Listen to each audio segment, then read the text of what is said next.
Noel, nagbabalik po kami sa In Defense of the Truth and Debaters Convention para sa magaganap na magandang debate. No? Ang topic po natin ay ang bautismo sa apoy ay ang banal na Espiritu Santo.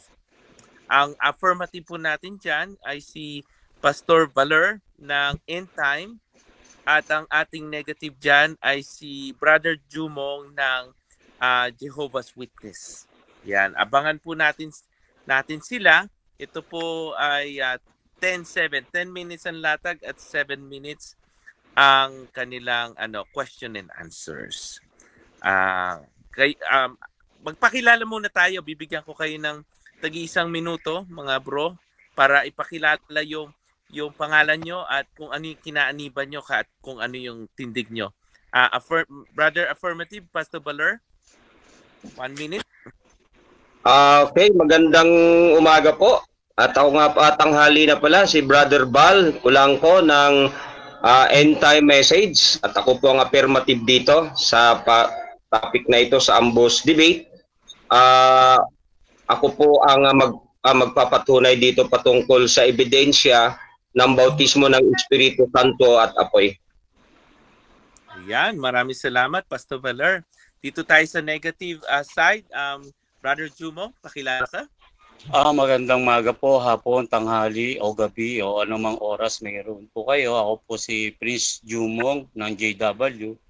Tumatayo bilang negatibo sa topic na ito na ang bautismo sa apoy ay siya ding bautismo sa banal na Espiritu. Salamat po sa inyong pagsubaybay sa debating ito. Ayan, salamat po at binabati po namin ang lahat ng nasa live natin at dito sa loob ng room natin. So, umpisa na po natin. Ang topic po natin muli ay ang bautismo sa apoy ay ang bautismo sa banal na Espiritu Santo. At ang ating unang speaker, ang ating affirmative is si Pastor Valer from End Time Church. Pastor Valer, you got 10 minutes whenever you're ready. Yeah, when it comes, I will draft you up tomorrow. Pastor Valer? Yes, okay, Sir Noel. Narinig ko. Opo. Yes. At ayan po, magandang tanghali po muli at salamat sa 10 minuto para dito sa Ambush Debate na ito.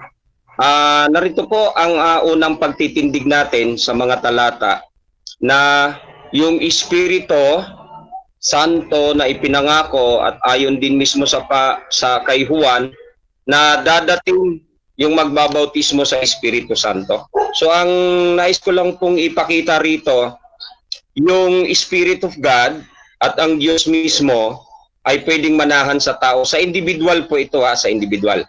Doon pa lang sa Deuteronomy 4:24, ito po ang sabi sa Deuteronomy, Sabi niya rito, sapagkat ang Panginoon mong Diyos ay isang apoy na mamumugnaw, mapanibughuing Diyos nga.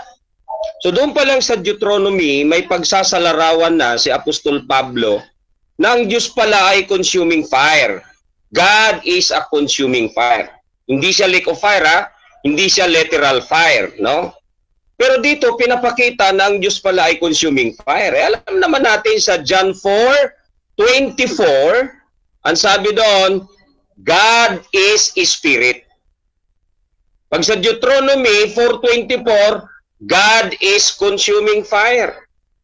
So dito mga kapatid, kapag titignan natin ito, na kung sinabi noon ni Juan, na ang nasa hulihan niya ang magbabautismo sa atin sa apoy, patungkol ito sa Espiritu Santong darating.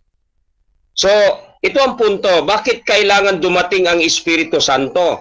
At bakit kailangan may apoy? Okay? Dahil po mga kapatid, yung Espiritu ng tao, nandyan po yung ating konsensya. Sa Espiritu ng tao, nandyan po yung pangangatwiran.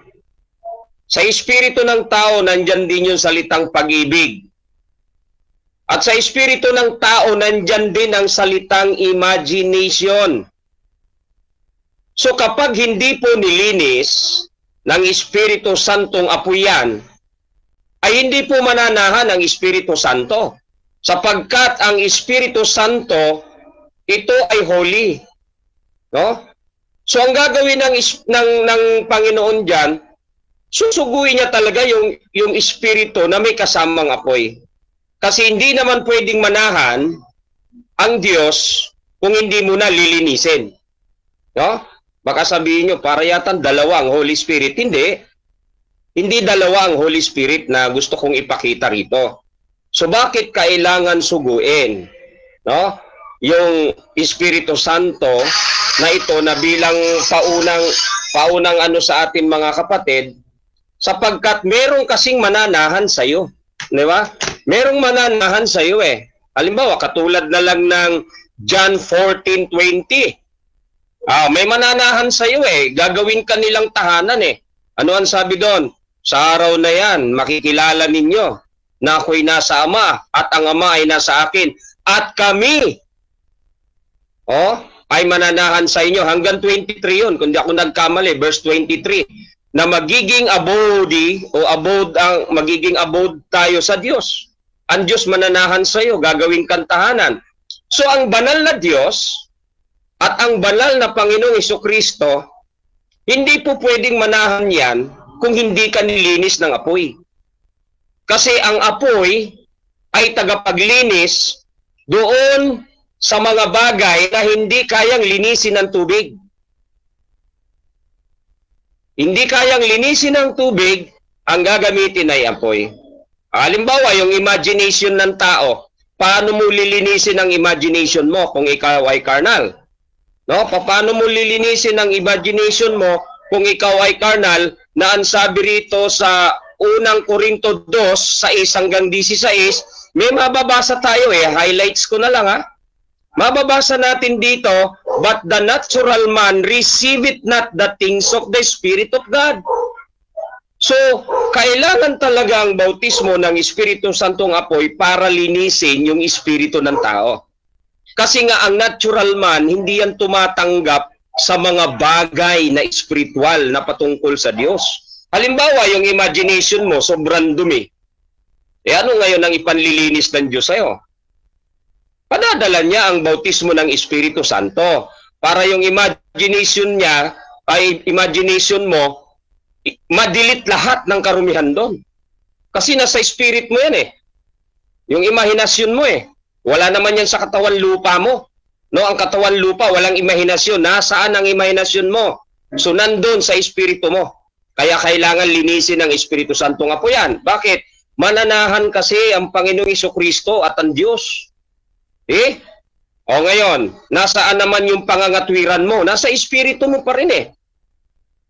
Ang tao na mahusay mangatwiran at ang tao na nangangatwiran sa salita ng Diyos at kaya niya itong pabulaanan, nandun pa rin sa espiritu niya yon. Kasi yung reasoning ng tao, nasa spirit niya nakakabit. Nasa espiritu yun eh. Diba? Ang espiritu natin, maraming chuma-channel sa espiritu natin eh.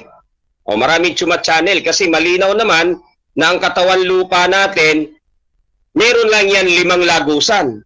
At ang 5 lagusan ng katawan lupa natin, paningin, panlasa, pakiramdam, ano pa ba yon? See, taste, smell, hear, pandinig, no? 5 yan eh.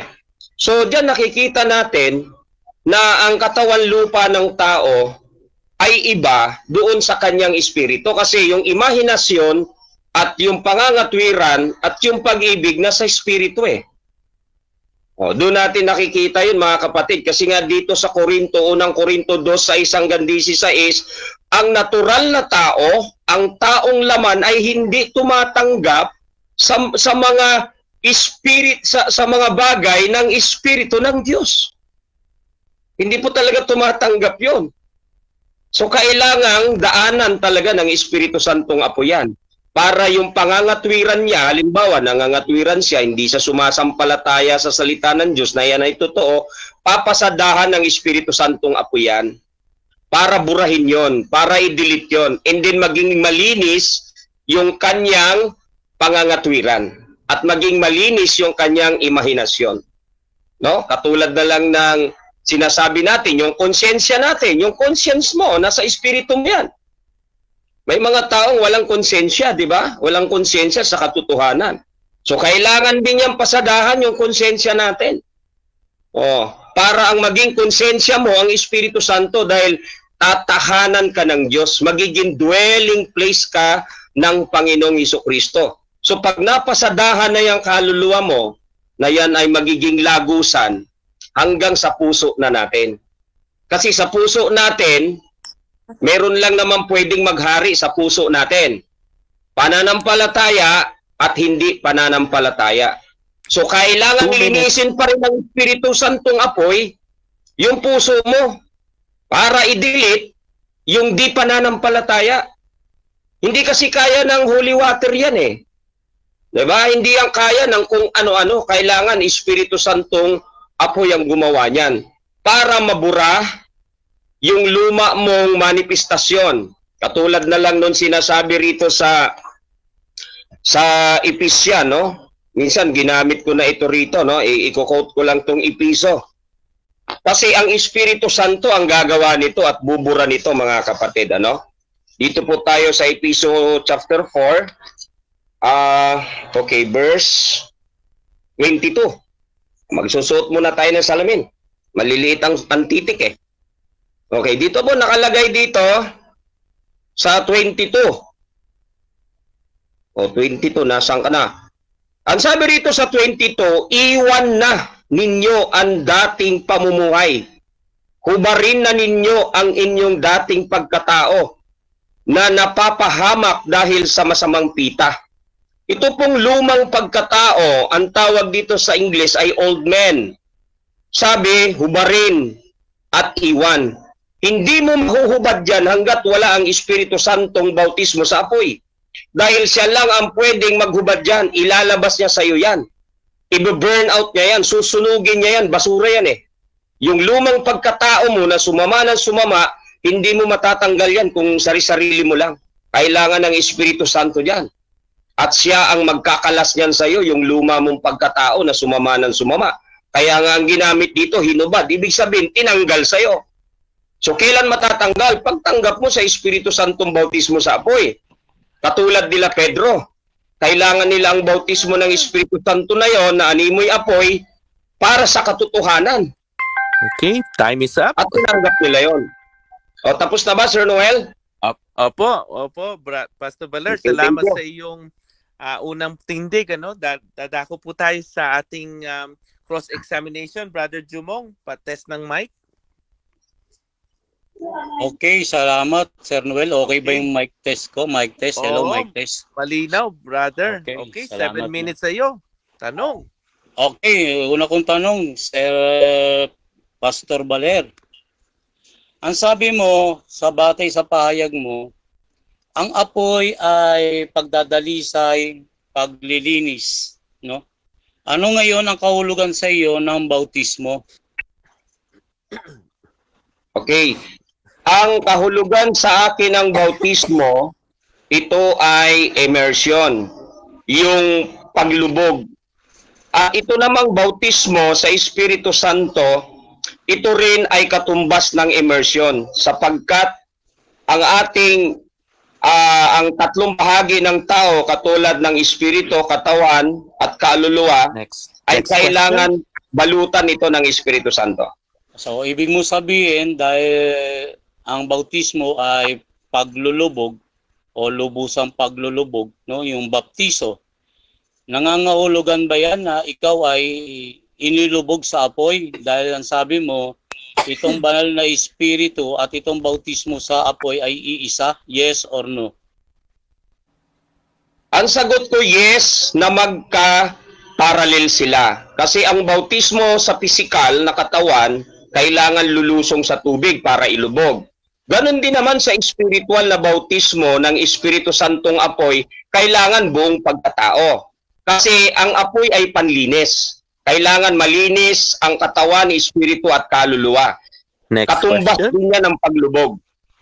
Okay, sabi dito ni Cristo dito sa Mateo 3:11, sabi rito, babasahin ko, no, binabautismo ko kayo sa tubig dahil nagsisisi kayo, pero dumarating nakasunod po ay mas malakas kaysa sa akin. Si Jesus Christ yan, no? Si Juan Bautista yung nagsasabi. Ito sabi niya, at hindi man lamang ako karapat dapat mag-alis ng sandalyas niya. Ang isang iyon ang magbabautismo sa inyo sa pamamagitan ng banal na Espiritu at apoy. Take note, bakit magkabukod ang pananalitang bautismo sa banal na Espiritu at bautismo sa apoy dito sa Mateo 3:11 kung magkapareho po yan?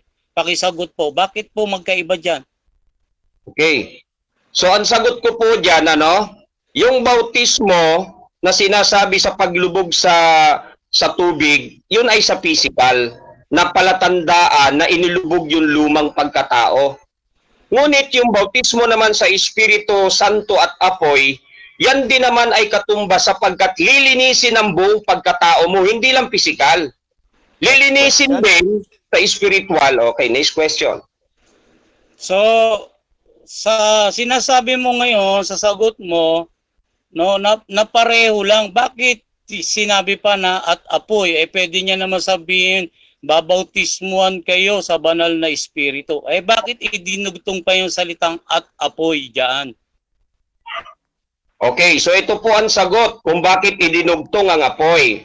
Okay, ang paglubog sa tubig, yan ay simbolo ng justification by faith. Yung paglubog, yung pagdating ng Espiritu Santo, yan naman ay sanctification by the Holy Spirit in fire para sunugin yung lahat ng unbelief doon sa tao na siyang basura na nasa kanyang espiritu. Yun ang purpose ng Holy Spirit in fire. Next Burn question. out all the trash. O, next question.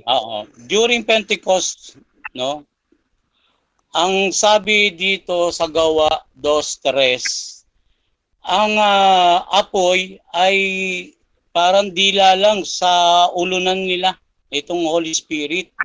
Ang sabi mo kanina, itong pagbabautismo ay total deep immersion o lubusang paglulubog. No? Ngayon, sinasabi mo dapat tumanggap ng bautismo sa apoy. Bakit kung yan ang bautismo sa apoy, itong Holy Spirit, bakit dila lang ng apoy at hindi lubusang nalubog? Sabi, dila lang ng apoy. Bakit magkaiba yan dito sa tinatawag na bautismo sa apoy? Pakisagot po, Pastor. Okay, sasagot po tayo, no? Bakit po tongue of fire? No, na na-divided yung espiritu ng Diyos diyan sa tongue of fire, sapagkat yung fire na yon ay hindi na natili sa ulo, sa head niya. Siyempre, sa ulo natin andyan ang head knowledge, no, sa spirit natin. Yung fire na yon tatagos yun hanggang sa kanyang puso, hanggang sa kanyang kaluluwa. So okay, next question. Batay dito sa pinag-uusapan natin sa Mateo chapter 3. Dito sa context, sinabi niya na itong apoy, sabi niya rito sa 3:12, inihintulad niya sa pagsusunog na hindi mapapatay, no? At ito, sinasabi niya, inihintulad niya na titipunin sa kamalig ng kanyang trigo, pero yung iba ay susunugin niya sa apoy na hindi napapatay. Sa makatwid, itong apoy dito ay tumutukoy sa pagkalipol o pagkapuksa at hindi ito sa pagdadalisay. Yes or no? Ang sagot ko diyan, yes sa individual na tao, ha? Yes sa individual na tao. Bakit kailangang suguin ang apoy? Kasi buong pagkatao ang lilinisin. Yung unbelief ng tao, tanging apoy lang ng Espiritu Santo ang makakasunog dyan para tanggalin sa iyo yung basura na yan, yung salitang unbelief. So kailangan ng bautismo ng Espiritu Santo. Abot yan hanggang sa heart ng tao sapagkat ang puso ng tao madumi, mandaraya. Okay, next question. Batay dito sa context na pinag-uusapan natin, saan lumalarawan yung apoy dito? Sa pagdadalisay ba o sa distraction? Okay, ang patutuhanan ko rito, yung Holy Spirit in fire, para doon sa pagdadalisay at para na rin sa distraction ng mga elemento na nasa katawan ng tao, na nasa kanyang espiritu, na nasa kanyang puso, na siyang nagiging hindrance para makapanahan ng Diyos, para makapanahan si Kristo. So kailangan ng Holy Spirit in fire para i-burn out lahat yon. Yung old man na sinasabi niya doon sa Ephesians 4:22-23 Okay. na kailangan sunugin. Time is up. Maraming salamat. Yan po, nagtatapos ang ating unang part ng first part. Dadako po tayo para sa presentation po. First presentation po ng negative side sa topic natin ngayon. Ang bautismo sa apoy ay bautismo sa Banal na Espiritu Santo. Ngayon dadako po tayo kay Brother Jumong ng negative side. So 10 minutes, Brother Jumong, whenever ready, the time will start. Ready na po. Okay, salamat po sa Mr. Moderator, Sir Noel. So tumatayo po ako bilang negatibo sa topic na ito. Bakit po ako negatibo? Sapagkat magkaiba po ito, yung tinatawag na bautismo sa Banal na Espiritu at bautismo sa apoy. Papansinin po natin sa context dito na tinanong ko sa kanya dito sa Mateo chapter 3. No? Inihintulad ng Panginoong Hesukristo yung sarili niya bilang isang may otoridad na kayang pumuksa, na kayang magbigay ng curse and blessing. No, nasa negative at positive ito, no? Itong pagbinautismo ka ng Banal na Espiritu, that is positive side. Pero kapag binautismohan ka sa apoy, that is negative side. Kasi binabanggit dito, ang setting nito, nang pumaroon kay Juan, itong mga, si Juan kasi siya yung tagapagbautismo, no? Maraming Pariseo, maraming Saduceo, no? Ang sabi ni Kristo dito sa mga Pariseo, Saduceo, sinabihan niya ito na mga lahi kayo ng ulupong o supling kayo ng ulupong. Sabi niya, at ito ring grupo na ito yung binabanggit ni Apostol Juan na isa na darating, yung may authority na para bautismuhan sila sa Holy Spirit at sa apoy. So dalawa, no? Dalawa yung po pwede nilang tanggapin. Sapagkat dalawang kategory ito. Pag sinabing bautismo sa Holy Spirit, yan ay pagpapala, blessing yan. Pero kapag sinabing bautismo sa apoy, hindi po blessing yan. Dahil ang ibig sabihin ng bautismo, galing sa salitang Griego na baptizo, total deep immersion o lubusang paglulubog. Hindi po natin pinag-uusapan dito yung paglulubog sa tubig. Dalawa lang po yung pinag-uusapan natin dito. Yung bautismo sa apoy at bautismo sa Holy Spirit. Sapagkat dito po sa context, pinakikita po rito, no? Dito sa Mateo 3:7, binanggit ko na nga po, bautismo sa Holy Spirit at apoy. Tapos dito sa Mateo 3:11, binabanggit dito na kailangan, no, dalawa din, Banal na Espiritu at ng apoy, yan ang ibinigay na authority sa Panginoong Hesukristo. At binabanggit dito sa 12, no, kapag binasan po natin itong 12, Mateo 12, inihintulad niya sa pagtatahip ng ipa. Itong ipa, ang sabi, sinusunog, lubusang nililipol. So, ibig sabihin, ang apoy dito, batay sa context, hindi po ginamit bilang pagdadalisay, hindi ginamit bilang paglilinis, hindi ginamit bilang pagsubok, kundi ginamit ito bilang destroy, paglipol, pagpuksa, no? Kaya nga binigyan ng authority ang anak na humatol. Ano po yung kanyang hatol? Sabi po, pwede silang bautismuhan sa apoy. Ibig sabihin, pwede silang lipulin. No? At ganun nga ang sinasabi dito sapagkat inilustrasyon sa isang trigo na tinatahip yung ipa, sabi, sinusunog ng apoy na walang hanggan. Kaya yung apoy dito, tumutukoy ito sa parusa. Ano yung parusa? Distraction. Pagkalipol. Kaya maliwanag po rito, no, na itong bautismo sa apoy, hindi po ito maaaring tumukoy na bautismo sa banal na espiritu. Sapagkat yung apoy noon, nung Pentecostes, ay dila ng apoy. No, nasa ulunan nila. Hindi po sila inilubog sa apoy nung Pentecostes 33 AD. Yung nabautismuhan na 120 mga alagad na pawang Hudyo noon. Sapagkat binabanggit dito sa Gawa 2:3, sabi dito, no, babasahin natin. Nakakita sila na parang mga liyab ng apoy at naghiwa-hiwalay ang mga ito at dumapo sa bawat isa sa kanila. No, yung pagdapo ng banal na espiritu, nakita na sa ulunan nila yung apoy. Pero iba itong bautismo sa apoy. Sinabi niyang Panginoon Jesus dito sa Mateo 3:12, yun na nga, no, yung pagbubukod-bukod, pagtitipon. Sabi, yung pagtitipon ng trigo, pagkatapos ay susunugin yung ipa. No, yung ipa sa apoy. At ibinanggit niya yung apoy na hindi mapapatay na tumutukoy sa Gehenna. Ang Gehenna po, yan po ay Valley of Hinnom. Yan po ay basurahan doon sa Jerusalem. No, yung mga walang silbing mga basura kagaya ng bangkay, no, sinusunog po yan, nilalagyan po ng asupre. Kaya tama yung sinabi ng Panginoon Jesus sa kanyang makatalinghagang pananalita. Kung ang mata mo ay nakapagpapatisod sa iyo, kung ang kamay mo ay nakapagpapatisod sa iyo, putulin mo ito kaysa mapahama ka at mapunta ka sa Gehenna. O yung Gehenna, yan yung apoy. No, sumasagisag yan sa basurahan doon sa bundok, no, ng Hinnom o Valley of Hinnom, yung Gehenna. 12 talata po yan. No?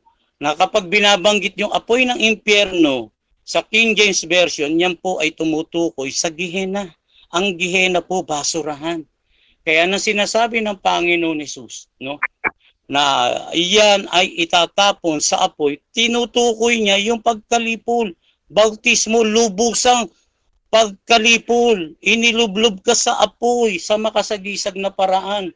Sapagkat binabanggit po dito sa Mateo 3:10, ang sabi po rito, nakalapat na ang mga palakol sa ugat ng mga puno at bawat puno na hindi maganda ang bunga ay puputulin at ihahagis sa apoy. Konteksto po ito. Itong Mateo chapter 3, konteksto po yan. Ibig sabihin, ipinaliliwanag mismo ng Panginoon Jesus na yung tatanggap ng bautismo sa apoy ay itatapon. No, gaya ng ipa na tinahip, no, itatapon sa apoy. Ibig sabihin po, destroy, malilipol. Kaya ang bautismo po sa apoy ay hindi po pagpapala, kundi yan po ay sumpa. Ang pagpapala po, yung bautismo sa Holy Spirit. Yan po yung pagpapala, pero yung bautismo sa apoy, yan po ay lubusang pagkalipol. Kaya dalawa po yung gamit ng apoy, no? Tandaan natin, ang gamit sa apoy ay pagdadalisay, no? Pagdadalisay po. Wait lang. No, kaya dito po maliwanag po, ano, yung sinasabi dito na itong apoy dito na tinutukoy ay tumutukoy po sa pagkalipol, sapagkat nung araw ng panahon ni Noe nang lumabas si Lot mula sa Sodoma, umulan ng apoy at asupre mula sa langit at pinuksa silang lahat. Patay dito sa Lucas 17:29-30. Sabi niya magiging gayon din. No, magiging gayon din kapag ang anak ng tao ay isiniwalat. At ang iba pang mga halimbawa na do'y ginamit ang apoy, no? Ang apoy po kumakatawan sa pagkalipol. No, halimbawa, binanggit dito 'yan sa ikalawang Tesalonica 1:8, sa Judas 1:7, itong mga Sodoma at Gomora, no, at ang bayan nakapalibot dito, dumanas ng apoy na walang hanggan. Sabi diyan, nagbabata. Pag sinabi nagbabata, sa piring na sa pangkasalukuyang panahon, no? Kaya po maliwanag po ang binabanggit po dito sa talatang ito, no? Na itong apoy o itong bautismo sa apoy ay tumutukoy po sa pagkalipol, hindi po pagpapala to. Ang pagpapala po, yung bautismo sa Holy Spirit. Pero yung bautismo sa apoy, ibig sabihin yan, lubusan kang nilipol, para kang ipa na itinapon sa apoy. Batay po yan sa context. No, pag pinag-aralan natin, hindi po pagpapala yan. Hindi yan pagdadalisay. No? Kaya po maliwanag sa konteksto pa lang dito sa Mateo 3. No? Sa context po tayo, mapag-aaralan po natin yan. No? Kaya itong apoy, hindi po, ano yan yung apoy na binabanggit yan na bautismo sa apoy, hindi po yung apoy na pagsubok. At hindi rin po apoy na paglilinis yan. Hindi rin po apoy na pagdadalisay. Kundi yan po ang apoy. No? Apoy na may kaugnayan sa pagpuksa. Yan po yung maliwanag dyan. Kaya po, ilang minuto pa po ako, Sir Noel? Meron ka 10 seconds, bro? Okay, iwe-wave ko na. Oh. Hingi lang ako ng 1 minute break lang po dahil tinatawag po ako ng mother ko eh. Sandali lang po. Okay. Okay, maraming salamat, Brother Jumong, sa iyong unang pagpapahayag bilang negative side. So, hintayin lang po natin siya at mingi lang siya sa atin ng 1 minute break. So, ang susunod nating part is ang cross-examination sa negative side na latag niya i-cross-examine. Hintayin lang po natin sila.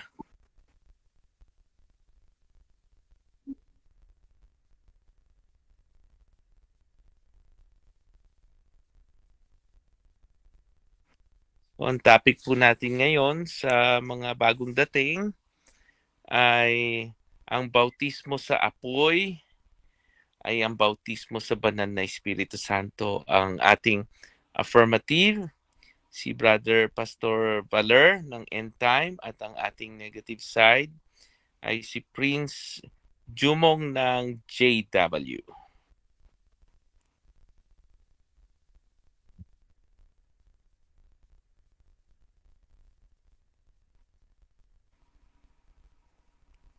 Nandito po tayo sa In Defense of the Truth at Debaters Convention. Tangkilikin po natin sila sa mga live debates nila at mga programs po nila.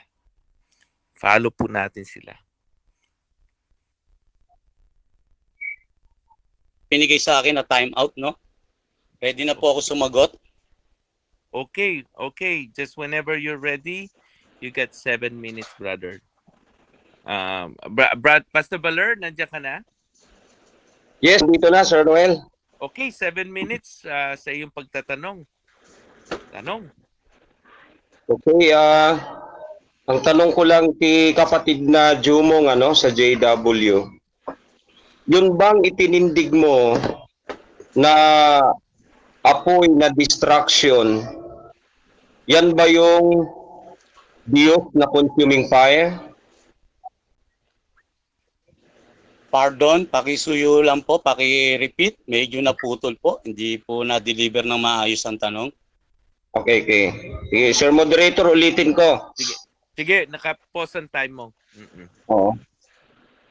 Yung bang sinasabi mo sa pagtitindig mo na apoy ang pupuksa doon sa mga tao, ito ba ay siya ring apoy ng Diyos na sa Deuteronomy 4:24 na tinatawag na consuming fire ang God? Ito ba ay gising lang?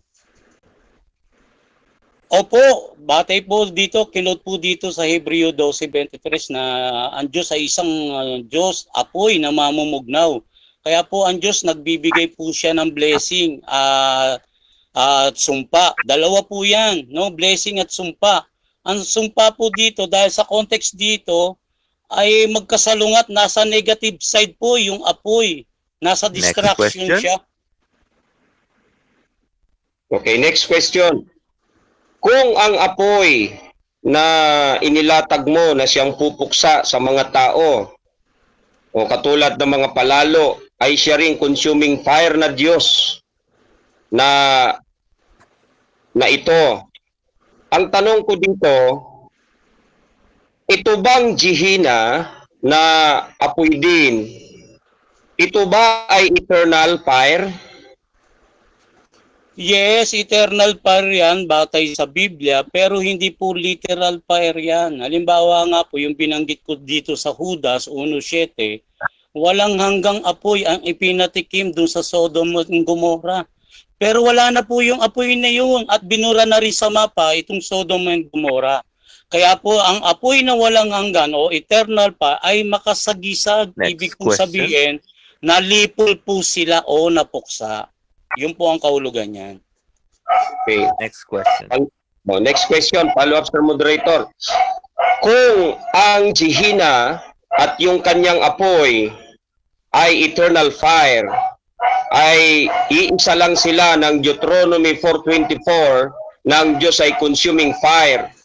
Follow-up question, ilan ang eternal fire ngayon? Yes, isa lang po ang eternal fire ng consuming fire. No, hindi po 'yan dalawa, hindi po 'yan yung tinatawag na pagdadalisay, no? Ang sinasabi pong eternal fire ay pagkalipol, pagkapuksa. Actually po, symbolic po 'yan. Gaya ng pinakikita ng Judas 1:7. Apoy na walang Next question. hanggan. Okay, next question. Kung iisa sila, yung consuming fire na Diyos at yung Gehenna at yung kanyang apoy ay iisa, ang Diyos ba na ito ay creation sapagkat ang Gehenna ay creation? Yes or no? Kung iisa lang din.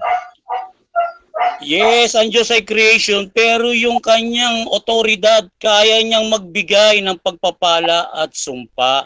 Kaya yan tinatawag na apoy na walang hanggan, galing din sa kanya kasi siya yung nagbibigay ng tinatawag na pagpaparusa. At ang parusa, kapag ikaw ay napasa Gehenna, ibig sabihin ikaw ay tumanggap ng pagkalipol Next question. o pagkapuksa.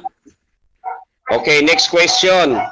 Ang Diyos na consuming fire, ito ay eternal. At sabi mo rin, iisa lang sila ng Gehenna at ng kanyang apoy na consuming fire din. Tanong, sino ang nagtataglay ng God's own life? Ang consuming fire na Diyos o ang Gehenna at ang kanyang apoy?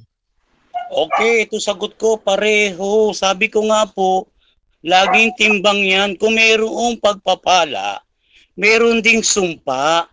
Kung may negative, may positive. Gaya ng tinatalakay po natin dito sa Mateo 3:7 at 11. Ang sabi, may bautismo sa banal na espiritu, may bautismo sa apoy. Kaya isang pagpapala, isang sumpa. Oh, magkatimbang yan eh. Okay, next question. Kung iisa lang ang consuming fire na Diyos at ang Gehenna at yung kanyang apoy ay iisa lang na eternal, makakapagbigay ba ng buhay na walang hanggan ang Gehenna kung ang lahat ng taong wicked ay ihahagi sa kanya bilang mga basura? Yes or no kung makakapagbigay ng eternal life yung Gehenna? No, sapagkat binabanggit na itong lake of fire, ayon dito sa 21:14-15, na ang lake of fire ay second death, hindi second life.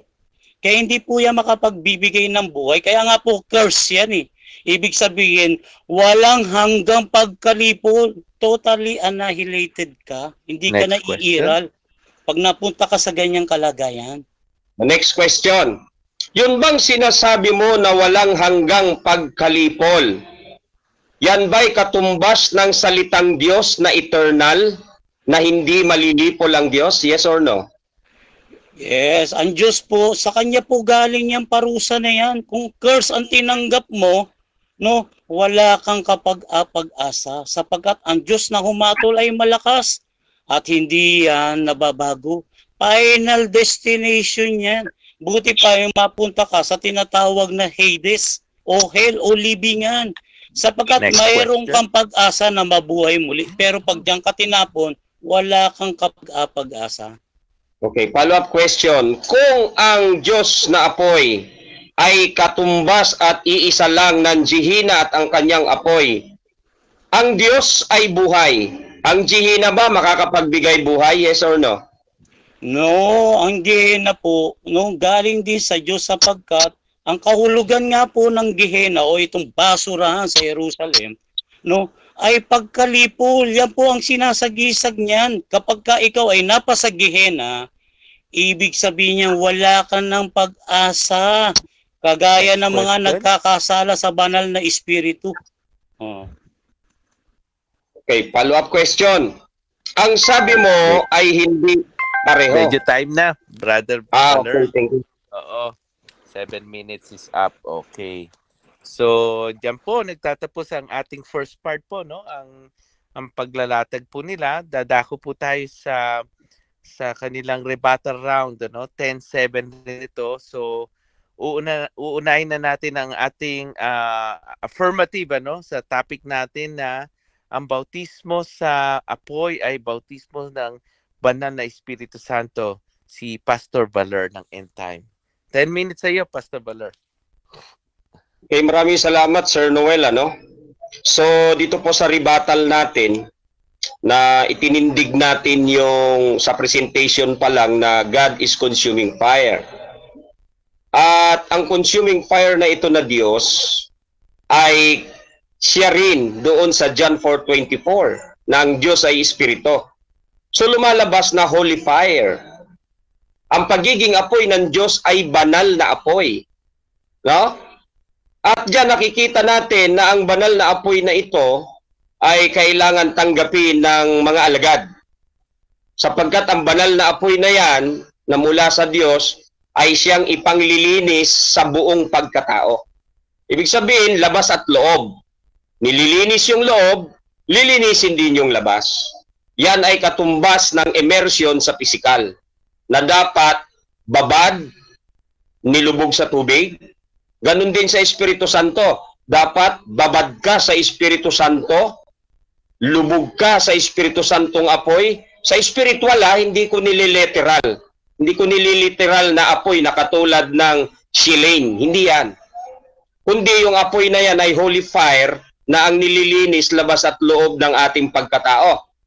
So ayon naman sa sagot ng ating kapatid, kasi nagtanong ako kung the same ba itong consuming fire na Diyos doon sa Gehenna at sa kanyang apoy. Sabi ng ating katunggali, si Brother Juming, the same daw. Pero pag tinanong natin kung makakapagbigay ba ng eternal life o buhay itong Gehenna, kasi maraming mga taong itatapon doon. Ang sabi niya, no. Kung no ang sagot mo, ibig sabihin, hindi talaga sila iisa. Kasi ang Diyos na eternal, ibinabahagi niya ang eternal niyang kalagayan sa atin. Kaya doon sa ibang salin, no, ang salitang eternal life, tinawag na Zoe. Sa Greek, hindi ako nagkamali, Zoe yan. Na ang ibig sabihin, God's own life. Kasi nga ang Diyos ay buhay. At the same time, consuming fire siya. No? So sabi ni Bro Jomong, magkaiba. Yung Gehenna, eternal din siya na apoy, pero hindi niya kayang mag-produce ng buhay. Kundi ang ipoproduce niya, kamatayan. Kasi yung mga tao doon na palalo, na parang basura, doon pinupugnaw. Pero yung Diyos na holy fire, pagka ikaw ay napunta dyan, hindi ka naman mapupugnaw. Kasi buhay yan eh. So, hindi naman po pwede magkaroon ng dalawang eternal na magkaiba. Hindi po pwede. Kaya, pinakita niya isang Diyos na bautismo sa Espiritu at yung isa, bautismo sa apoy na kamatayan. So, hindi pwedeng pareho. No? Hindi pwedeng pareho na parehas eternal pero magkaibang bunga. Hindi pwedeng ganun na pagsasabayin mo yung buhay at kamatayan. Kahit sa Israel, hindi nila pinagsabay. Ang sabi ni Joshua, piliin nyo ang buhay o kamatayan. Hindi nila pwedeng pagsabayin So pag pinili mo ang Diyos, buhay. Pag pinili mo yung unbelief, kasi sabi ko kanina, unbelief Yung unbelief mo sa Diyos, pag pinili mo yan, kamatayan yan. So dito nakikita natin na iba ang consuming fire na Diyos sapagkat yung holy fire niya ay ipinangako yan sa Lucas 3:16. Sa Lucas 3:16, yung magbabautismo, sabi doon, sa Holy Ghost in with fire. Kasi ang Holy Spirit may kaakibat na apoy. At ang apoy na yan, mga kapatid, ang siyang banal na apoy na siyang ipangtutupok sa unbelief ng tao. Ang tao kasi may unbelief eh. Yan yung nasa espiritu natin na lagi mong naiisip. Ang mga ateista, magaling dyan eh. Yung mga magagaling na walang Diyos, hindi totoo ang salita ng Diyos. Unbelief yan eh. Ang makakaalis lang talaga niyan at makakatupok yan para maging belief, yung unbelief mo, eh ang Holy Ghost in fire lang talaga. In with fire. Kasi ang fire ay elementong panglinis. Sabi ni Isaiah, ako'y may maruruming labi. Sabi ni Isaiah. Pero ang ginawa ng angel, kumuha siya ng apoy mula doon sa sigalbo, sa nagliliyab, ano? Doon sa may pinagmumula ng apoy na yun at pinahid sa labi ni Isaiah. So ang apoy ay panlinis. Ayan ang dahilan ba't kailangan natin tanggapin. Ako nga, hindi ko kayang linisin sarili ko eh. Pero pag dumating ang Holy Spirit in with fire, malilinis ako. Kasi ang fire ay sanctification. O, sanctification ng fire eh. Ayaw ko naman patutuhanan yung earth dahil hindi yun ang paksa. So ang bautismo ng Espiritu Santong apoy, yan ay tinatanggap ng individual na taong sumasampalataya upang linisin ang kanyang espiritu, upang linisin ang kanyang puso, upang linisin ang buong pagkatao, na ang sabi doon, hinubad ni ninyo ang datihang pagkatao sa pamamagitan ng Espiritu Santong tinanggap mo na apoy. Kasi meron kang sangkap sa katawan na tanging apoy ng Diyos ang makakatanggal dyan para mapuksayan yung lahat ng basura mo. No? Kaya ang sabi ni Brother Jumong naman kanina, no? Na iisa nga lang daw yun, para sa akin po, hindi po iisa. Ang Gehenna po at ang kanyang apoy ay hindi po yan eternal fire. Kasi kung eternal fire yan, magiging dalawa na ang eternal. Paano naging eternal yung Gehenna? Hindi naman magiging eternal yan. Kasi sa new heaven and new earth, sabi doon, behold, all things become new. Diba? So hindi naman na mag-i-exist pa rin yan doon. Yung sinasabing Gehenna ng ating katunggali. So meron lang isang eternal. Yung consuming fire na Diyos. Diba? At yung sinasabi nating Gehenna na sinasabi ni Jumong, hindi po yan eternal. Kasi kung eternal yan, magiging Diyos yan. Diba? Ang salitang eternal, no end, no beginning. Ang Gehenna may beginning eh. Ay paano naging eternal yung may beginning? Samantalang ang eternal, tumutukoy yan sa walang pasimula at walang pagtatapos. So yun ang salitang eternal. Yan ang ibinabahagi ng Diyos sa atin, yung pagiging eternal. Kaya kailangan ng baptism of the Holy Ghost in fire. Kasi nga lilinisin yung unbelief ng tao. Yan po ang matindi, yung unbelief eh. Kaya kung bakit ipinangako yung fire. Bagamat maraming materialis ang Diyos na panlinis, merong dugo, merong salita, panlinis pa rin yun. Sa Ephesians, ano? Nililinis tayo ng tubig na may salita, panlinis pa rin eh. Pero yung apoy, panlinis din. Diba? Panlinis din ang apoy. Kung makikita natin sa spiritual na kalagayan yan. Kaya kung ang Diyos ay apoy, ay eternal yan, so ang apoy ng Gehenna ay hindi eternal. Diba? Kasi alam natin ang Diyos ay buhay eh.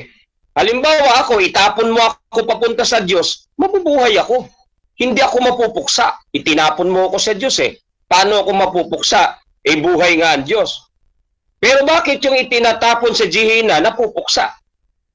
Di ba? Sinadya ng Diyos yan para sa mga palalo at lalo na yung lake of fire na hindi naman yan ang topic, yan ay hantungan ng mga taong hiwalay sa Diyos. Lahat ng taong hiwalay sa Diyos na hindi sila pumasok sa paglilinis ng Diyos, sapagkat ang paglilinis ng Diyos na huling-huling papasukan ng tao ay ang Espiritu Santong apoy. Walang makakalusot dyan. Yan ang huling papasukan ng tao para sa pagiging new creation.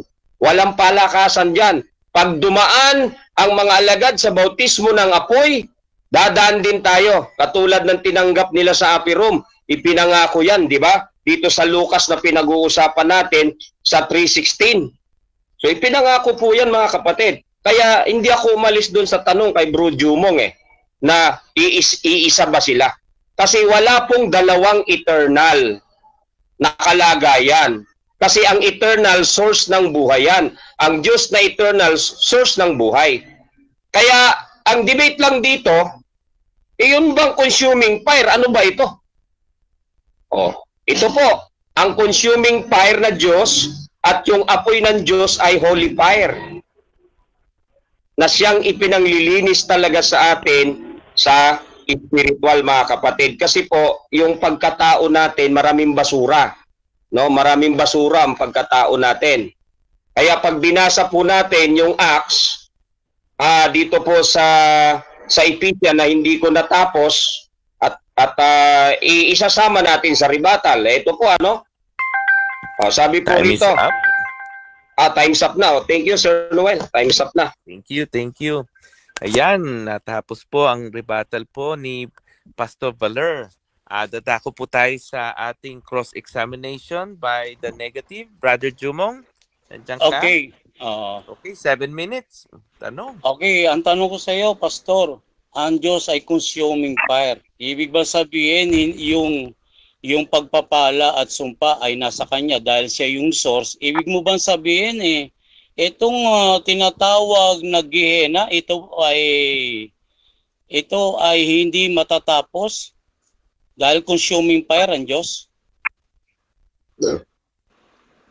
Ang Diyos ay consuming fire, apoy na mamumugnaw, ngunit ang kanyang pagiging consuming fire sa individual ay linisin ang buong pagkatao. Pero ang Gehenna ay iba yan. Yung itinitindig mo na dyan ihahagis yung mga tao na hiwalay sa Diyos. Next question. Ngayon, bakit mo itinitindig naman na ang apoy dito sa Mateo 3, chapter 3, ay pagdadalisay, samantalang maliwanag ang sinasabi ng Panginoong Jesucristo tungkol sa apoy dito.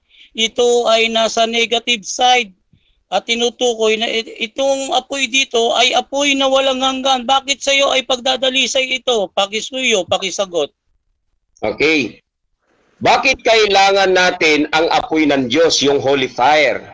Diba? Kasi kay Isaiah, sabi niya, ako'y taong may maruruming labi. So ang ginawa ng angel doon, kumuha ng apoy at pinahiran ng labi. So malinaw na ang holy fire o yung apoy na yan ay pang sanctification. Panglinis yan para ma-sanctify. Okay, ang tinatanong ko po ay Mateo chapter 3. Batay po dito sa context, ang sabi ng Panginoon Hesus, ang apoy dito ay isang panlipol, hindi po pang sanctify. Bakit niyo po pinipilit na yung apoy dito ay sanctify samantalang tumatalong kayo sa ibang chapter? Samantalang ang pinag-uusapan natin ay bautismo sa apoy, hindi sanctification. Bakit po sa inyo ay sanctification ang pinipilit niyo rito? Paki-explain po. I-explain natin ito sagot ko, Sir Moderator. Dahil tayo born in sin. Sabi sa Roma 3:23, ang lahat ay nagkasala. So ano ang ipanglilinis ng Diyos sa kasalanan? Yung nasa espiritu natin, katulad ng pangangatwiran, imahinasyon, maruming puso. Ang ipanglilinis diyan, yung Holy Spirit in with fire. Next Yan ang question. kailangan natin, no? Kaya Okay. pang-sanctified talaga yan, pang-sanctification talaga ang banal na apoy ng Diyos. Opo. Ang sabi niyo po kanina, tayo po ay dadaan sa Espiritu Santong apoy. Saan niyo po mababasa sa Biblia na may tinutukoy na Espiritong Santong apoy? Samantalang dito po sa binasa natin kanina ay bautismo sa banal na Espiritu at apoy.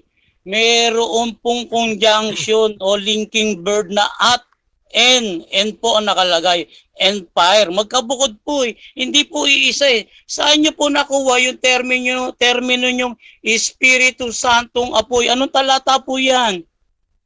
Ito po, ang sagot natin. Hebreo 12:29, our God is consuming fire. So ang Diyos ay banal. Natural, ang kanyang apoy ay holy fire. O dyan natin kinuha. Ngayon, bago manahan ang Diyos sa iyo, kailangan malinis tayo. At lilinisin tayo ng kanyang apoy. Kasi ang Diyos banal eh. Next Alangan question. naman ikaw, di ka malinis.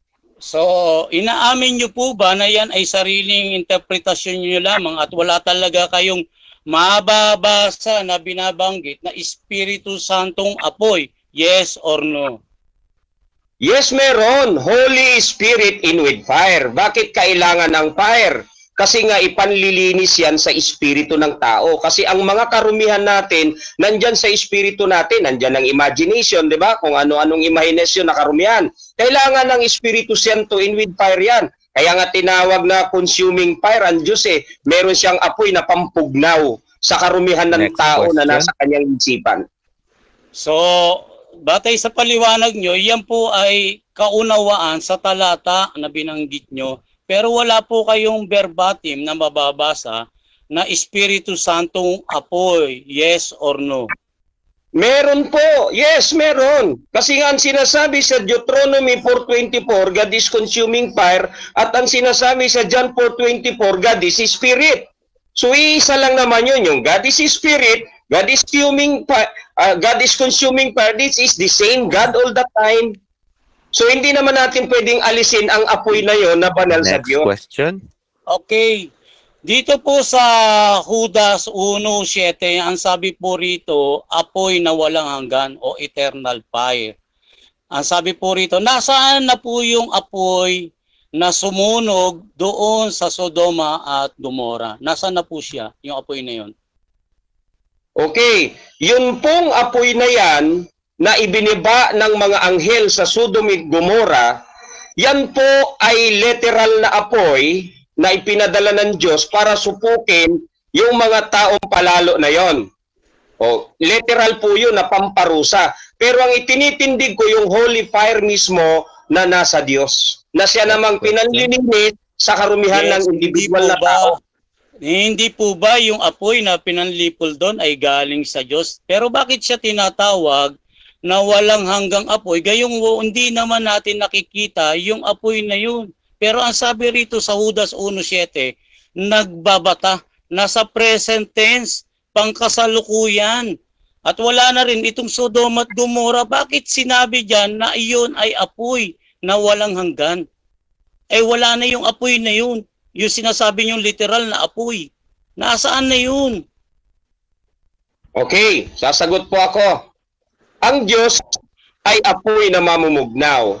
Okay? Kung gusto niyang parusahan ng isang bansa ng apoy, magpapadala siya ng apoy na yan namang materialis na apoy ay pampugnaw sa mga palalo. Pero ang itinitindig ko dito, yung God is consuming fire, na yung apoy na yan ay ipanlilinis sa question. individual na sumasampalataya. So, yan po yung apoy inaamin nyo na ba? itinitindig natin. Pastor, inaamin nyo ba sa oras na ito na yung sinasabi nyong literal na apoy, yan ay hindi ang tinatawag na walang hanggang apoy sapagkat Time is hindi up. niya nakikita? Natapos na May po ang oras pa ba? 7 minutes po natin. Ayan, Oh, inaabot maraming na po salamat oras. Inaabot. Oo. Nabitin tayo doon. Okay, dadako na tayo sa ating negative side, ano? Sa kanyang rebuttal stand. Brother Jumong, meron kang 10 minutes. Okay, salamat no. Kanina pa po sa presentation ano. Pati yun ako nang inihayag yung stand natin dito. Yes, ang Diyos ay isang consuming fire, eternal fire, taglay niya yan. Siya yung source, no? Siya yung source. At itong Gehenna, sumasagisag to. Pag sinabi sumasagisag, that is symbolic, no? Makatalinhaga, no? Ang Gehenna po, Valley of Hinnom yan. Basurahan po yan eh. Sa Jerusalem.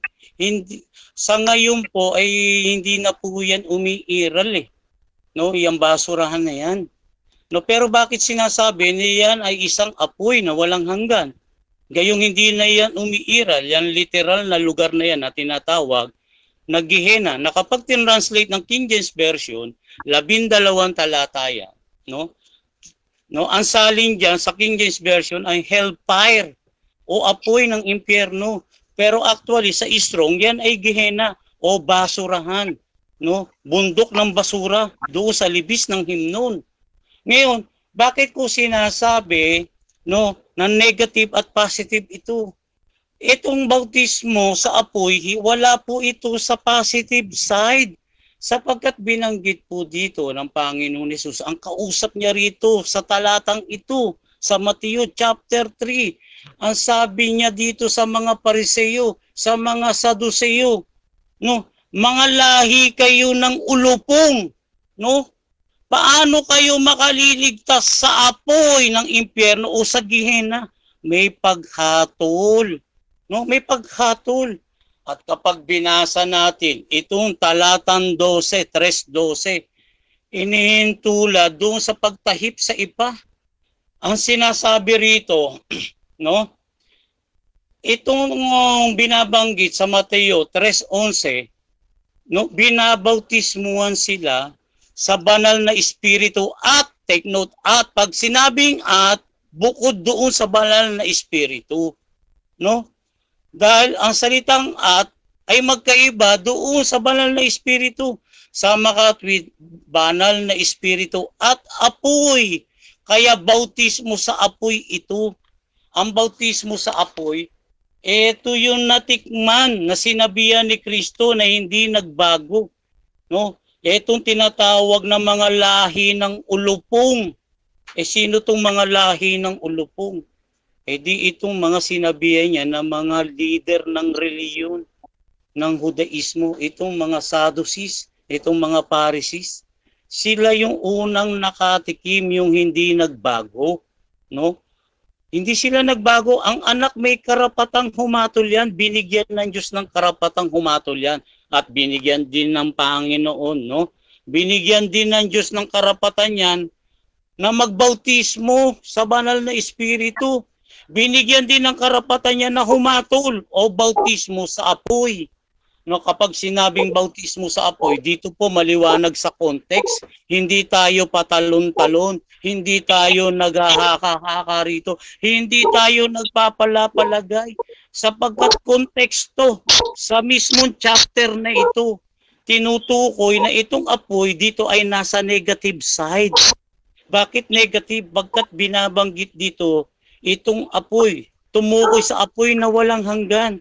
Ang apoy na walang hanggan, yun ang final destination. Hindi yun nababago. Hatol yun eh. O halimbawa, during era of administration, no, si Leo Echegaray nahatulan ng lethal injection ng gobyerno. No? Hindi nabago yun. No? Nabitay siya sa pamamagitan ng lethal injection. Galing sa gobyerno yun na naglapat sa kanya ng parusang kamatayan. Siya ang source, yung government. Ngayon, bakit ko sinasabi, ang consuming fire, ang source, ang Diyos. Ang Diyos, kapag humatol siya, malakas, hindi yan nababago. Final and executory yun. Yun ang judgment ng Diyos sapagkat siya ang huling hukom, ang Diyos. Kaya kapag hinatulan ka ng Diyos, malakas yun. Kaya nga nagbabala si Pablo, mahirap mahulog sa kamay ng Diyos na buhay. Sapagkat wala kang kapag-pag-asa. Kapag ka Diyos ang humatul, ikaw ay lubusang nakatikim ng apoy na walang hanggan, kagaya na natikman, no, na example sa atin, itong Sodom and Gomorrah. Sabi dito sa Judas 1:7, nagbabata ng apoy na walang hanggan. Hindi ito literal na apoy sapagkat wala na yung literal na apoy na lumipol o sumunog doon sa bayan na yun. Katunayan, nabura nga sa mapa yun eh. Kaya itong walang hanggang apoy, tumutukoy ito sa lubusan, permanent. Lubusang nalipol. Kung ang isang bagay, halimbawa papel, idinaan mo sa apoy, naging abo ito. Hindi mo na maibabalik uli ito sa pagiging papel. No, ibig sabihin permanent destruction ang nangyari doon. No, ganun. Pag ang Diyos ang humatol, final po yan. Kaya yung sinasabi ko, magkaiba po itong tinatawag na literal na apoy sa symbolic na apoy. Ang apoy na mamumugnaw, ang Diyos. Siya ang sinisimboluhan niya kapag Diyos ang humatol sa iyo ng apoy na walang hanggan. Ibig sabihin na hatulang ka ng Diyos ng pagkalipol. Pagkapuksa ang inihatol sa iyo ng Diyos. Ano yung pagkalipol o pagkapuksa? Ikaw ay nahatulan ng kamatayan na hindi ka na uling mabubuhay. Nalipol ka. No, kaya iba yun ng kalagayan na nandoon lang sa Hades. Sapagkat meron niyang pag-asa.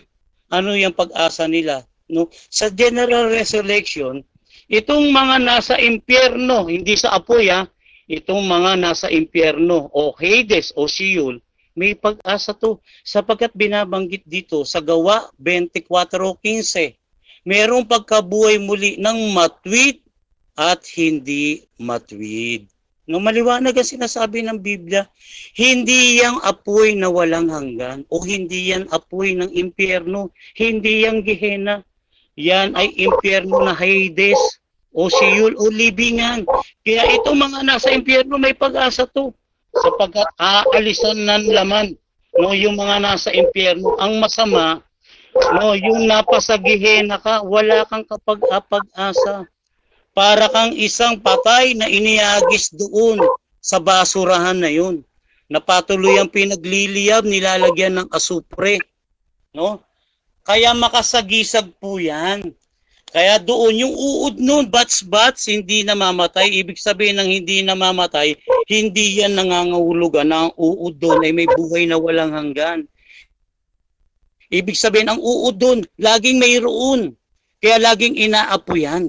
No? Yun ang kahulugan, no? Yun ang ibig sabihin ng Panginoon Hesus. Walang uod na mayroong buhay na walang hanggan.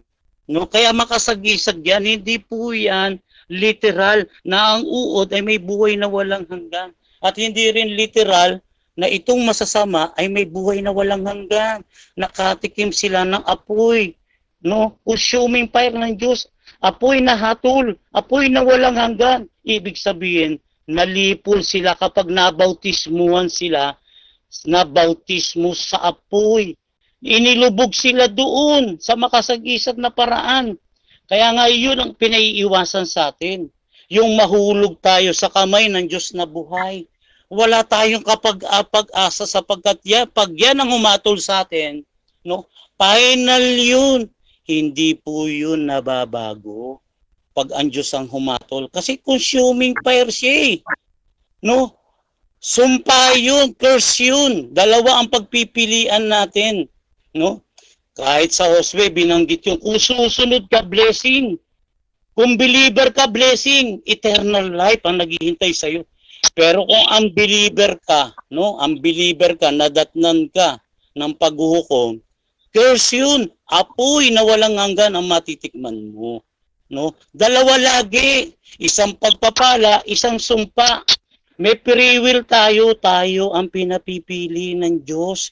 Kung susunod ka sa Kanya, blessing, pagpapala. Kung susuway ka, no? Curse yan, sumpa yan. Makakatikim ka ng apoy na walang hanggan o parusa. Nalipol ka.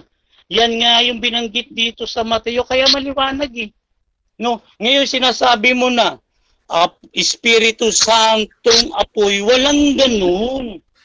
Walang diretsong salita na Espiritong Santong apoy at i-connect natin. Yes, ang Diyos ay Espiritu. Ang mga anghel din, Espiritu ibig sabihin, ang mga anghel, consuming fire din. Time is up. Salamat. Thank you.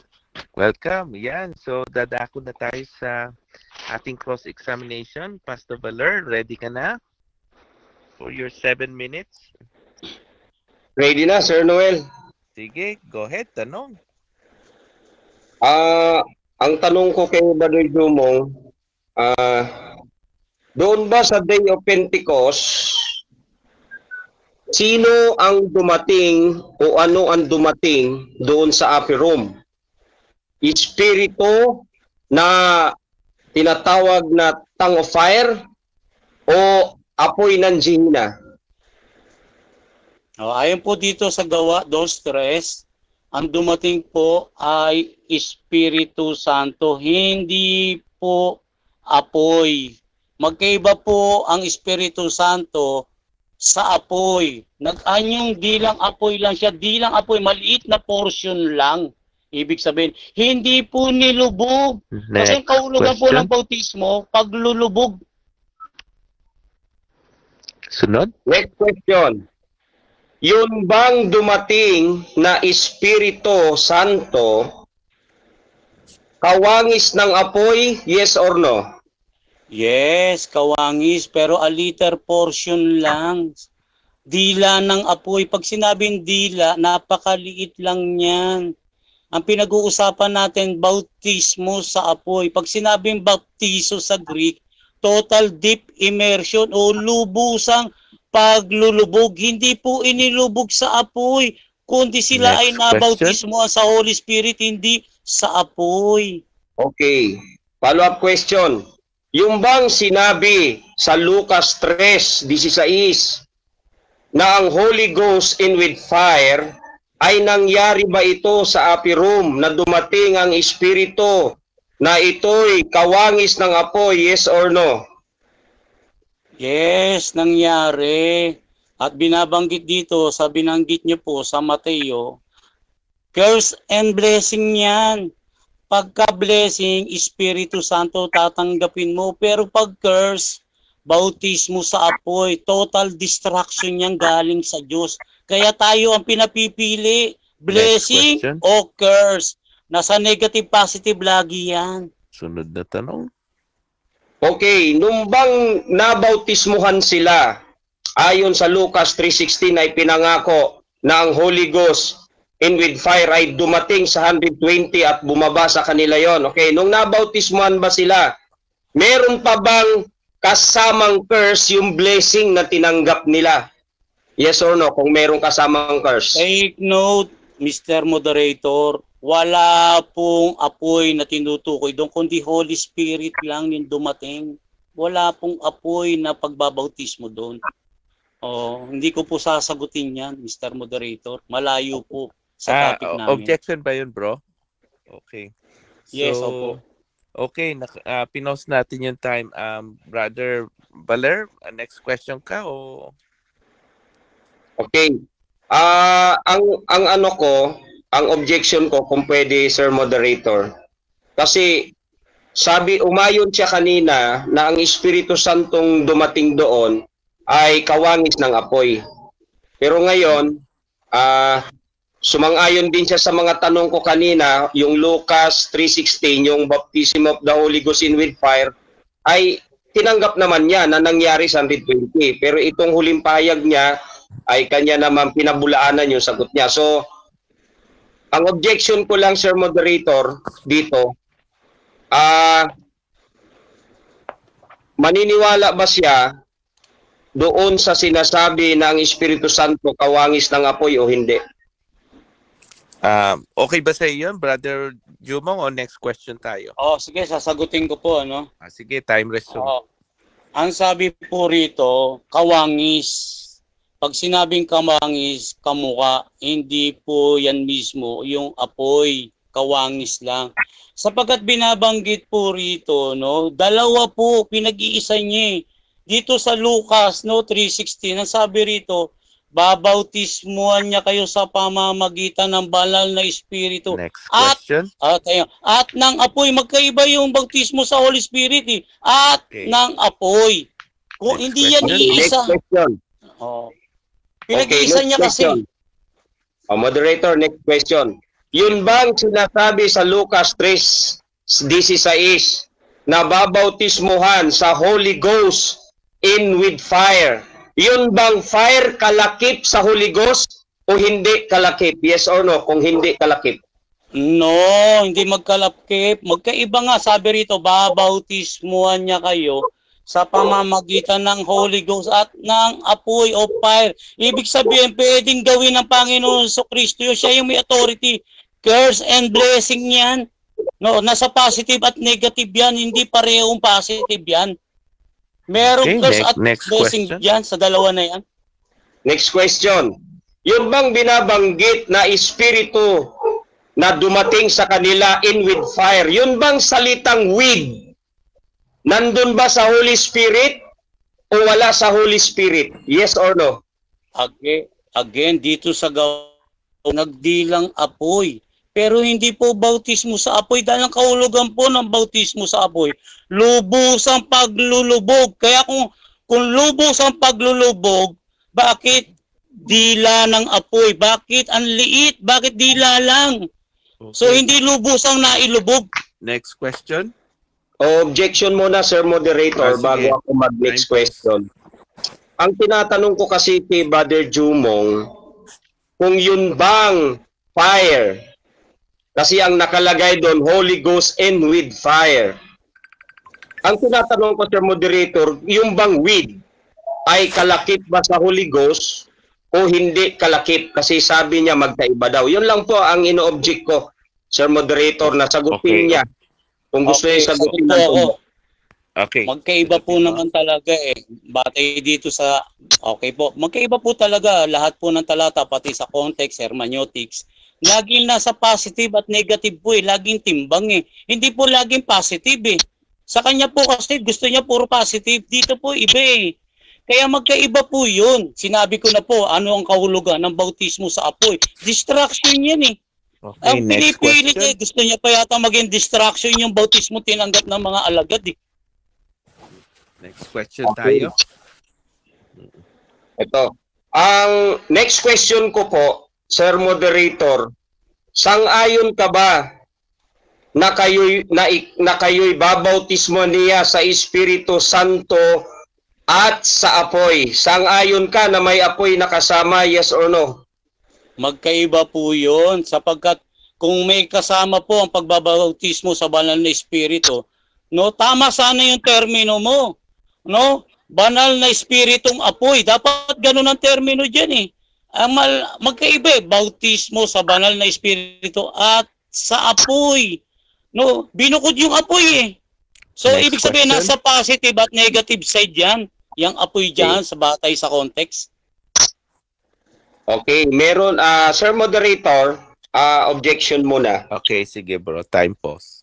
Kasi ang sabi ni Brother Jumong magkaiba. Tinitignan ko naman dito, yung salitang kayo'y babautismuhan niya sa Espiritu at sa apoy, yung sa Espiritu Santo, wala namang period. Doon sa salitang Espiritu Santo, walang period Tapos ang kasunod niya yung at sa apoy. Tapos wala namang period doon sa Espiritu Santo. So ang objection ko rito, Objection mo. oo, doon sa sinasabi niya na magkaiba. Counter objection, Mr. Moderator. Sige, pakinggan natin yung counter objection niya, bro. Paano niya nakitang magkaiba? Counter objection, Mr. Moderator. Sige bro, go ahead. Negative. Batay sa context, magkaiba po talaga sapagkat ang gamit ng apoy, binanggit po diyan na pantahip at diyan tinatapon yung ipa. Batay sa context So nasa negative side siya yung apoy. Wala sa blessing. Kaya kasi kung iisa lang yan, bakit sinabi pang at? Pag sinabing at, about bautismo sa Espiritu Santo at sa apoy, ibig sabihin magkabukod yan Bakit sinabi Sige, pang mag-ano at? ako. Okay po. Maghatol ako. Ang ano kasi brother Valer, wala siyang nilalabag sa rules natin yung pakahulugan niya yung at is doon nagkakaroon ng difference siya. So kaya wala siyang nalabag sa rules natin kaya next question tayo Pastor Okay, Valer. next question. Okay, next question. Kung magkaiba ang bautismo ng Espiritu Santo at apoy, nangangahulugan ba na yung mga alagad na tumanggap ng tongue of fire sa upper room ay malilipol sila? Yes or no? No, sapagkat ang tinanggap nila ay Holy Spirit at hindi bautismo sa apoy. Dahil kung bautismo sa apoy, gaya na naranasan ng mga Pharisees at Sadducees, napaghihina sila. Ibig sabihin, itinuring sana silang lahi din ng ulupong. Hinatulan ni Kristo yun yung mga yun Kaya tumanggap sila ng bautismo sa apoy. Para silang Time ipa is up. na inihagis sa apoy. batay sa context. Alright. Thank you, sir, moderator. Time is up. Okay. Diyan nagtatapos ang ating rebuttal round, ano? So, dadako na po tayo sa ating conclusion, 5-minute conclusion for each. Ang topic natin sa mga bagong pasok is ang bautismo sa apoy ay bautismo sa banal na Espiritu Santo. So, ang ating affirmative si Pastor Valer at ang ating negative ay si Brother Jumong of JW. So, sa conclusion natin, mauuna lagi ang negative side. Brother Jumong, meron ka 5 minutes. Okay, maraming salamat po sa sumubaybay sa debating ito. So, batay po sa hermeneutics ng text, ang sinasabing hermeneutics ay itong mga nakapalibot ng mga talata. No? Sa unang tingin, wari tama si Pastor Valer, pero sa masusing pag-aaral at pagsusuri batay dito sa mga nakapalibot na teksto, ipinakikita rito na yung apoy na ginamit dito ay tumutukoy dito sa walang hanggang apoy na ipinanlilipol. Ibig sabihin, yung hatol na pagkalipol, kapag ka nahatulan ka nito, ay wala kang kapag-apag-asa. Hindi po pagdadalisay. Nasa negative side po yung apoy dito. At itong Holy Spirit ay nasa positive side. Kaya nga, babautismohan kayo sa pamamagitan ng Holy Spirit at, take note, no, at apoy. No? Kasi dito sa 7, binanggit na kapag tinahip na ito, no, yung ipa, itinatapon sa apoy na walang hanggan. At take note, ang kausap dito, no, na sinabihan niya, itong mga lahi ng ulupong. Sino ba yung mga lahi ng ulupong? Itong mga Sadducees, Pharisees. Sabi niya, mga lahi kayo ng ulupong. Paano kayo makakatakas sa apoy ng impyerno o sa Gehenna?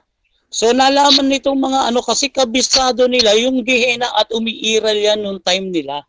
Na dyan tinatapon yung mga bangkay na nabubulok, walang silbi yun. Kapag ang isa ay napatapon doon, yun ang waste material. Ibig sabihin, waste management nila yun nung panahon na yun. Na wala kang kapag-apag-asa pagka itinapon ka sa Gehenna. No? Naunawaan ng mga Pariseo yun. Kaya nasabihin niya, mga lahi kayo ng ulupong. No? Paano kayo makaliligtas sa apoy ng impyerno? Ano po yan eh? Sumpa po yan, hindi po blessing yan. Hindi yan kagaya ng tinatawag na blessing na pagdadalisay na apoy o kaya ay pagsubok. Hindi po.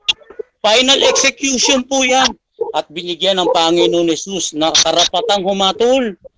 At binigyan din siya ng karapatang mag-bless. Magbigay ng pagpapala. Kaya nga po tinatawag siya yung buhay eh.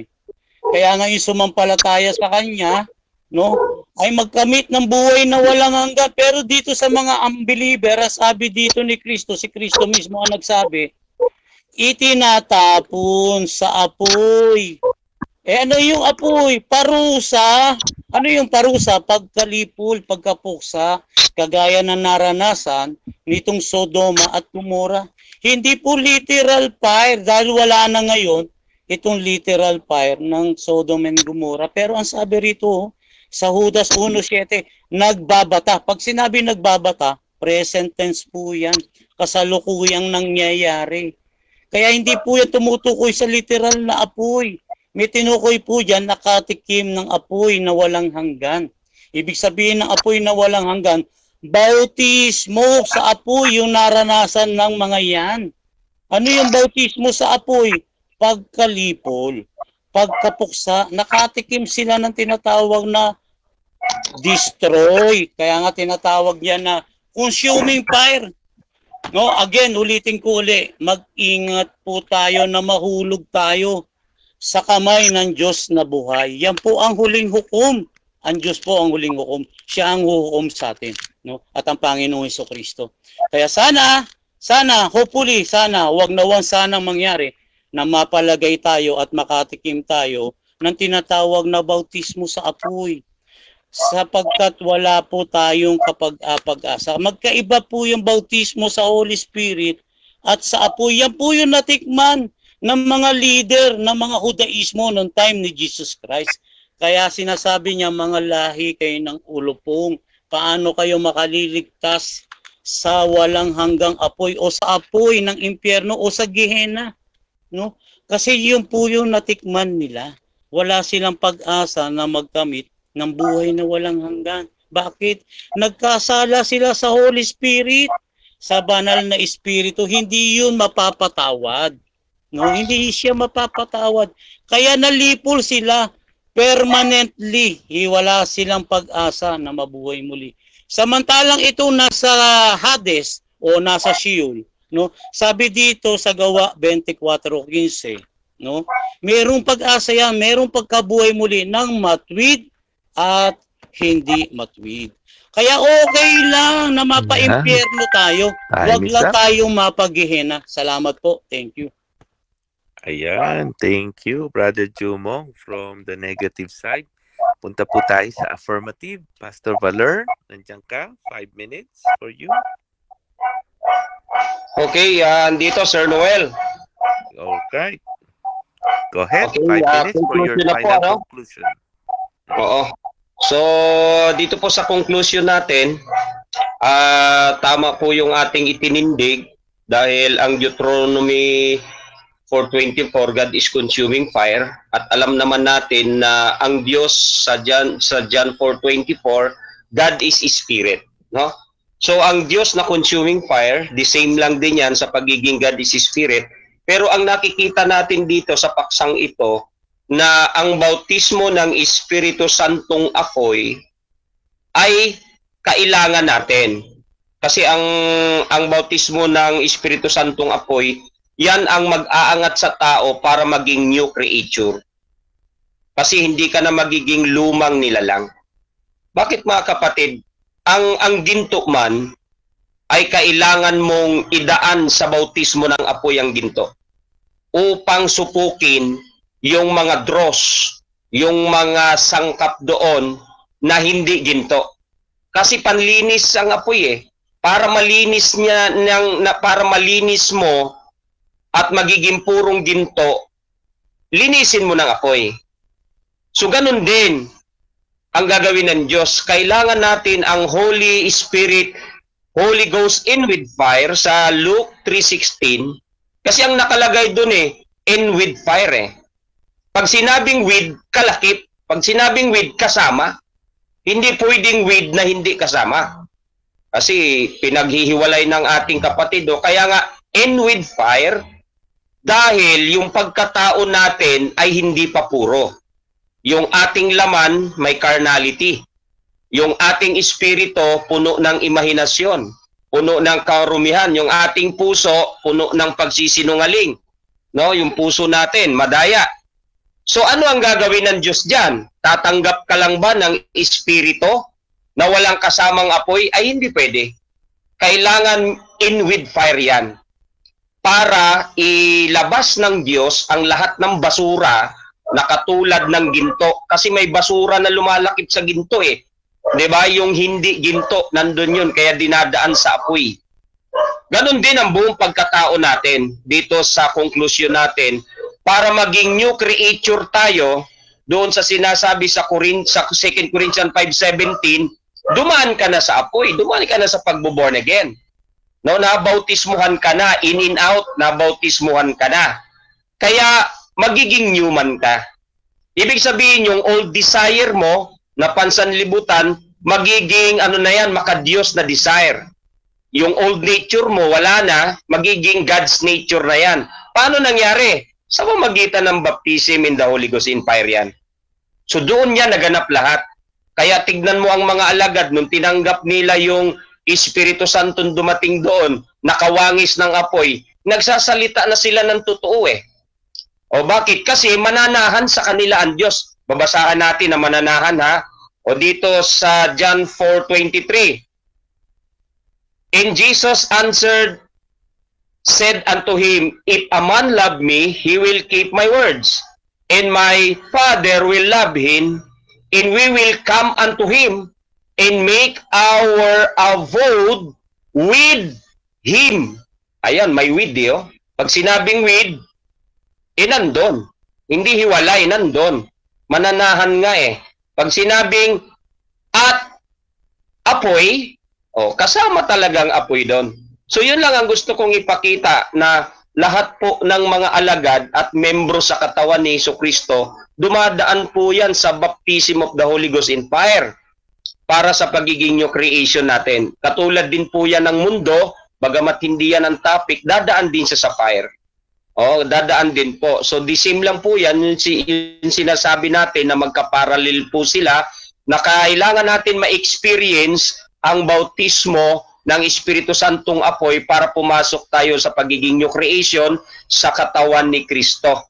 Yan po At dito nakikita natin, nililinis talaga tayo ng apoy dito, at yan ang kailangan nating bautismo sa apoy ngayon para linisin ang espiritu ng tao na puno ng karumihan, puno ng carnality, puno ng kawalan ng pananampalataya, upang lahat ng mga basura na yan ay itutulak ng bautismo ng Espiritu Santong apoy palabas sa iyo para maging malinis ka. So ang apoy ng Espiritu Santo ay panlinis para ma-sanctified ka sa spirit, ma-justified ka naman sa katawan. Okay, thank you po, Sir Moderator. Thank you sa inyong dalawa. At bibigyan ko kayo ng tig-iisang minuto para magpasalamat. Unahin na kita, Pastor Baler. Okay, Sir Moderator, ako po ba? Sige, Pastor Baler. Okay, sa hapon pong ito, nagpapasalamat ako ng una sa Panginoong Jesucristo.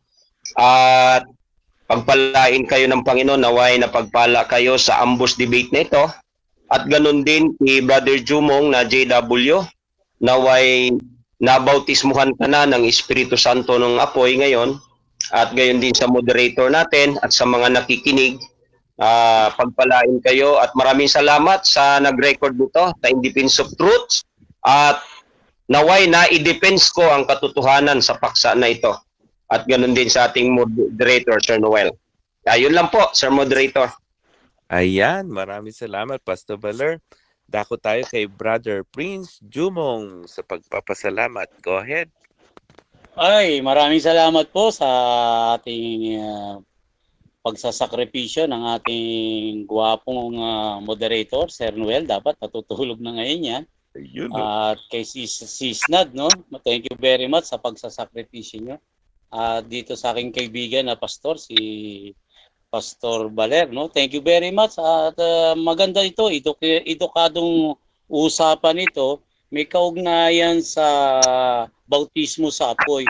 Ngayon po, para sa higit na karagdagang impormasyon pa po, pwede nyo pong bisitahin yung aming website sa jw.org para piliin at yung mga sagot nyo sa Biblia. Practical po yun, nakahanay na po doon kung ano po ang gusto nyong topic na malaman. No, silipin nyo po yung aming website, yung jw.org o jw.org. Thank you very much po sa inyo pong lahat. Salamat po ng marami. Ayan, dyan nagtatapos ang debate. At agree ako doon na very educational yung naging topic ngayon. Sisnad, nandiyan ka pa para i-close ang ating debate.